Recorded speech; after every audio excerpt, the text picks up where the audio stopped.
Directly above this is the overpass for Interstate 35, and this is covered up. This is underneath the southbound north abutment.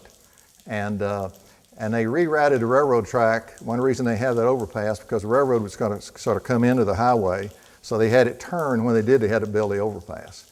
And that's why we were drilling.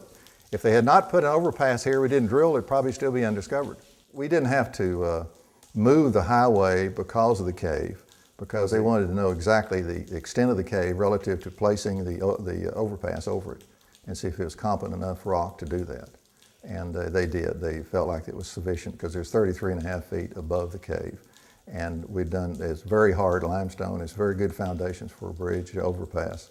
And they didn't penetrate very far in that rock to get the bearing they needed to hold up the overpass.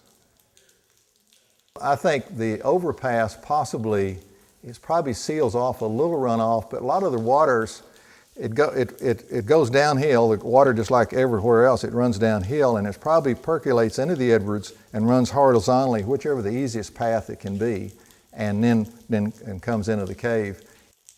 We had extensive rains on the surface, and I noticed 2 days later we came in and the cave was dripping. I wish I had measured it better, but I just noticed there was at least 2 days it took for that rainfall to show up in the cave. But you're talking about 33.5 feet of rock, a very porous formation. So the water moves through the Edwards very rapidly. I remember when we came down this hole, there was water running down the sides of that hole. And I remember this dripping pretty good when we were in here. And that looked pretty much the same.